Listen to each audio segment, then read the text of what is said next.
Slavery may have ended physically, but the West continued to enslave African minds through cunning strategies that have lasting effects even today. These methods transformed Africans from physical captives to mental prisoners, distorting our identity, culture, and self-worth. Here are tools used to manipulate us. Number one, media and movies. Films like The Gods Must Be Crazy portrayed Africa as backward, dirty, and savage.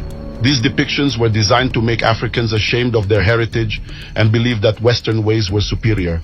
The media, controlled by Western powers, reinforced these stereotypes, shaping global perceptions of Africa and even influencing how Africans saw themselves. Number two, religion as a tool of control.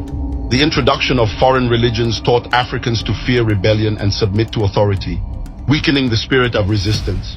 Instead of empowering people, these religions often promoted passive acceptance of oppression, teaching that suffering was virtuous and rebellion was sinful. Number three, education systems. Colonial education systems taught Africans that their history and cultures were inferior. By erasing or distorting African history, they created generations of people disconnected from their roots and dependent on Western knowledge and approval. Number four, economic dependence. After colonization, African economies were designed to serve Western interests. This economic manipulation kept African nations dependent on Western countries, ensuring that true independence was never achieved. Number five, cultural erasure. Through language, art, and societal norms, the West imposed its culture while systematically dismantling African traditions. African languages were suppressed, traditional attire was stigmatized, and indigenous beliefs were labeled as primitive. The result, mental slavery. All these tools combined to create a state of mental slavery. Africans were conditioned to see themselves as inferior, to distrust their own people, and to aspire to Western ideals that did not serve their best interests. How to break free? Reclaim our narratives.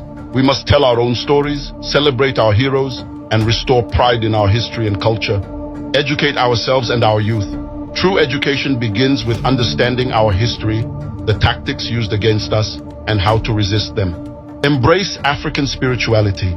Reconnecting with our indigenous beliefs and practices empowers us to break free from the mental chains of fear and submission. Promote economic independence. By supporting African businesses and creating self-sustaining economies, we can reduce dependency on the West.